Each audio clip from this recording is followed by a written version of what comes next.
Are we now in the leads to sign Victor Osimhen this summer? Today, my friends, I'm here to discuss the latest club news and transfer news as we are now getting closer and closer to the summer window. So I hope you guys enjoyed today's video. Of course, hit that like button to share your support. Let's try and get 2k likes. And another quick thing, but tomorrow I'm introducing a new series and format to the channel. I hope you guys enjoy this one because it's been a series that I've been hoping to make for a very long time. So your feedback and support tomorrow is going to be really helpful.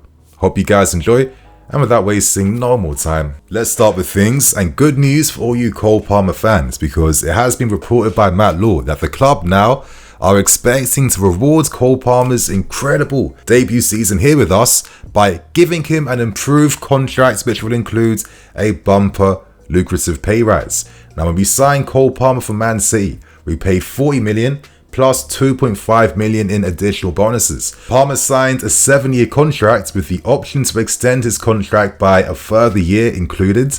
So I guess this is really good news because, as we've known, when we offer players contracts, we offer them performance-related contracts. But it's quite obvious that if you excel expectations, if you exceed expectations, and if you step up, the club will pay you accordingly. So most players who have signed for us are on their first level contracts here.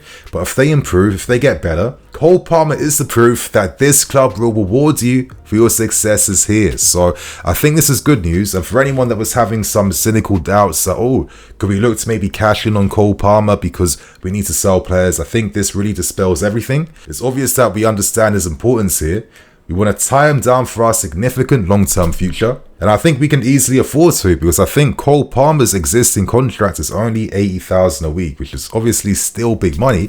But you'd imagine that this next contract that he does sign will tip him over the 6 figures a week mark. So let's see what happens there. It's good news because Cole Palmer is one of the best under 21 players in Europe this season. So it's only fitting and according that the club give him a bumper contract reflects his great season. So that's the first story out the way. Earlier this afternoon, it was announced that Alfie Gilchrist has agreed to sign a contract extension. Now, he has signed a 2-year extension, which takes this deal now to 2026, and on top of that, there is an option to extend by a further year included. Now, at the moment, Alfie has a ton of interest from championship clubs, and the plan is to loan him out to a championship club for next season. So could that be maybe a Swansea, or maybe like a Coventry or an Ipswich? Time will tell, but here's what Alfie had to say after signing a new extension. He said, "Signing this contract at Chelsea is a massive achievement for me and my family. It was a no-brainer, and every time I've signed a contract here, it has felt nicer and nicer. But now I want to keep on pushing and keep on improving too." So, this season has been a success. He has impressed Pochettino, and he has made 12 appearances since debuting against Crystal Palace, I think, on the 27th of December. I feel like Pochettino definitely admires Alfie's mentality, and it's been a mentality that's he's been renowned for since his time at Cobham, and I'm sure it's a massive confidence booster knowing that the manager is backing you, does believe in you, and is giving you those opportunities, even though you aren't necessarily playing in your best position, as he has mainly played as a right back and at left back too. Now, Matt Law revealed in his article when he broke the story that the club are hoping that this announcement of Alfie Gilchrist's contract extension is going to maybe calm the fears around, fans maybe thinking the club have no belief in the academy. But I'm going to sound super cynical, but imagine there were 10 Chelsea fans, maybe 1.5 out of those 10 Chelsea fans really care about the academy, because you have to judge by actions, right?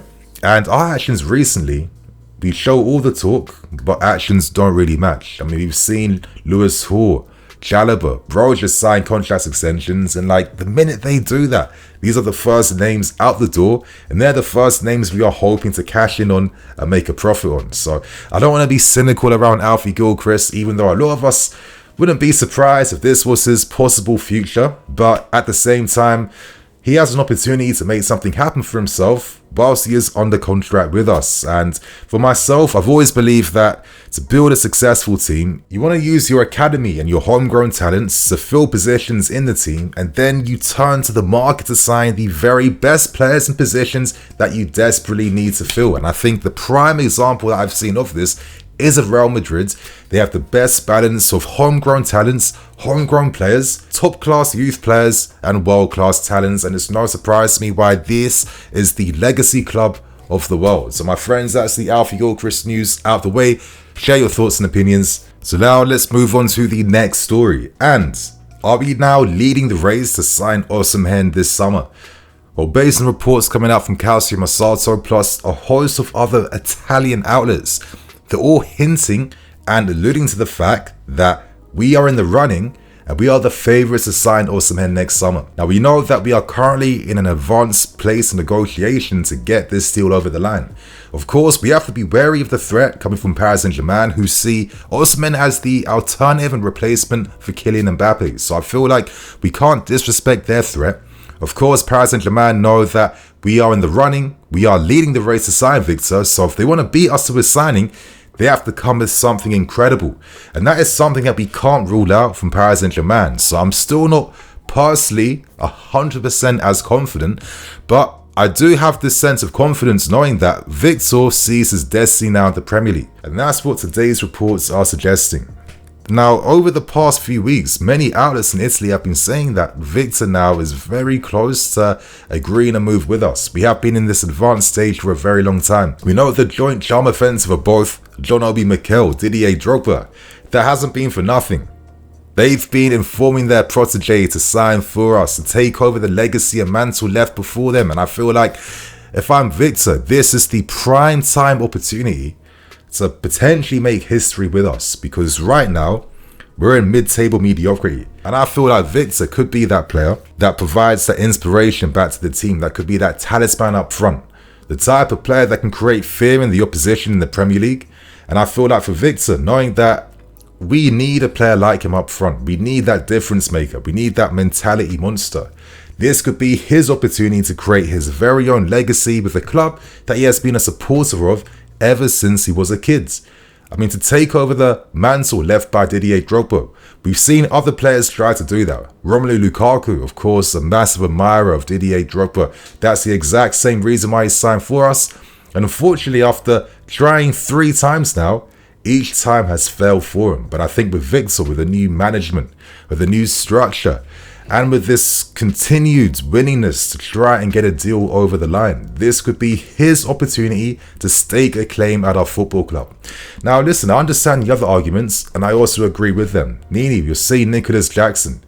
Second half of the season, he's showing that this guy is learning. He's improving in other assets and facets in his game, right? And Nini, should we not back Nico right now? Let him grow. Let him have that time to improve, because there's a player here, and was it not Osimhen that once upon a time was benefiting from getting consistent minutes and game time? I 100% agree with this. But for myself, I see it like this. The club most definitely want to sign a striker, regardless of our opinions, regardless of whether we feel that maybe we should risk not signing a striker and maybe use that money on signing a more technical winger. In my opinion, I would probably do that. But for this video, I have to talk about what the club are hoping to do.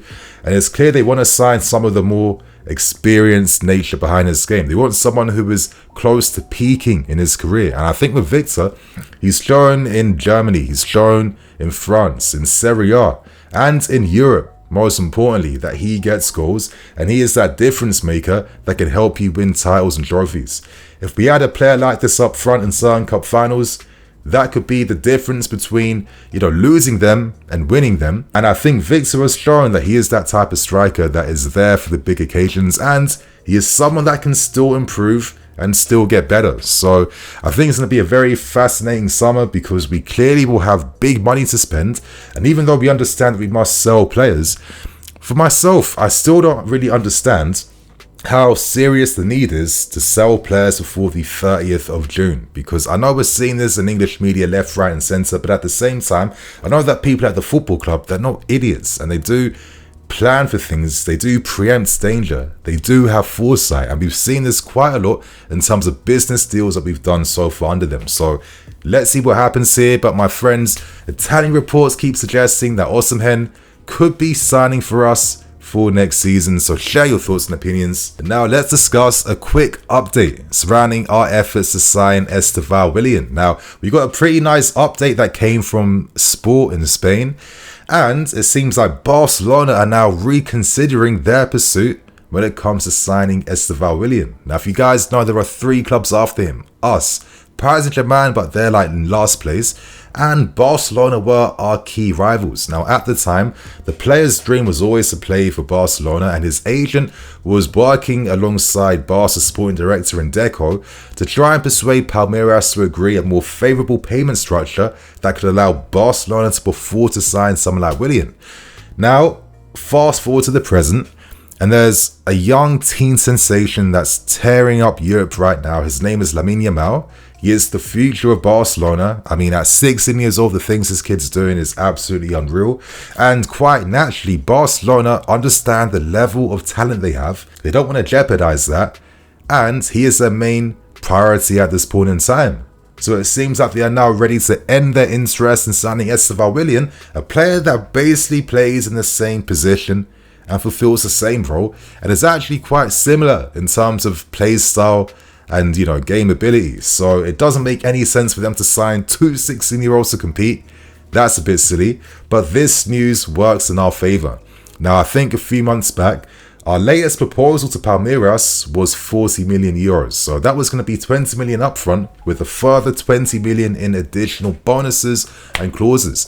Now, there is a 60 million release clause in Willian's contract, but, you know, these players never sell for the release clause. Brazilian clubs aren't hoping to do that whatsoever. And I think fees closer to 40 million are more realistic, but I think we have to get the structures right. Knowing that Barcelona are out the race now, it now means how much can Palmeiras really demand to sell their teen talent. Now, Palmeiras will earn around 70% of his sale, with the remaining 30% going to Estevao Willian. So as I keep saying, is it any surprise why we are signing so many Brazilian players and why they're so open to signing for us? Because when they sign for us for big money, these guys literally M up overnight. I'll be honest, when it comes to a signing like Estevao Willian, I'm okay with my club pursuing him and getting this deal wrapped up, because I feel like Willian has the potential to be one of the star right wingers of the new generation, and I don't think it'll be crazy that in the next few years you'll start to see all these YouTube comments comparing Yamal, Willian, and guys like Kendrick Pires as well too. So if we can get Pires and Willian secured for our long-term futures, listen, we don't know what the future says. We don't know right now, can we be a club that gets back to Champions League football? If we do, thank God. If not, there could be consequences that come from that.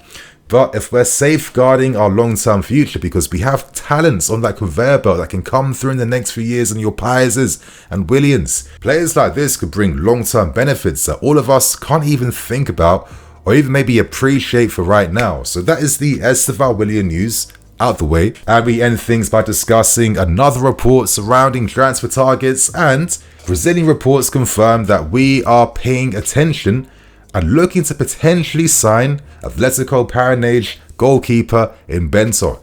Now, recently Bento got a lot of admiration for his game against England and for his exploits versus England and Spain during international break. Now, he's 24 years old. He is like probably the best goalkeeper in Brazil right now.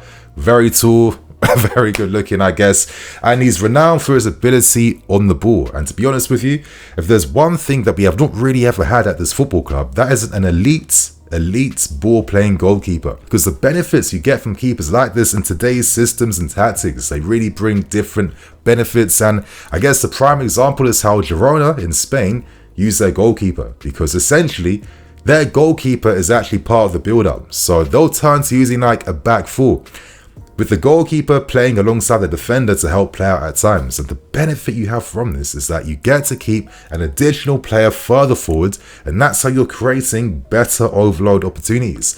Now, with us, we signed Robert Sanchez to be that goalkeeper, and to be fair, if I had to score him out of 10, I'd give him like maybe like a 6.5, a 7.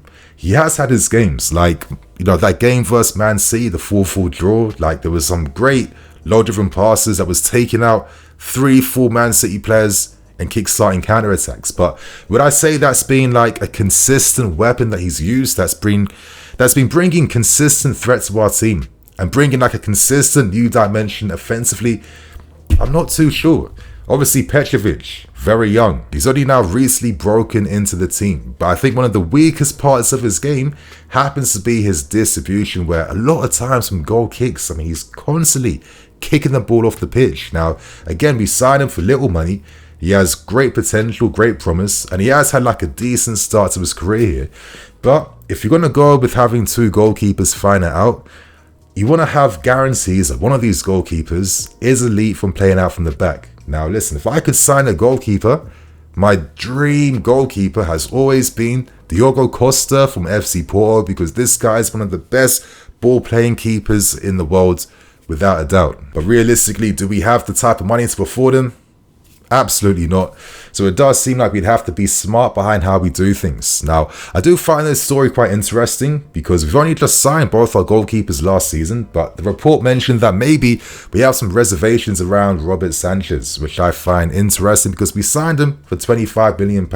And on top of that too, we've all forgotten about our USA team goalkeeper in Gabriel Slonina. He's having a very good start to life in the Belgium league, and he has been getting some good reports and some good acclaim with his performances there.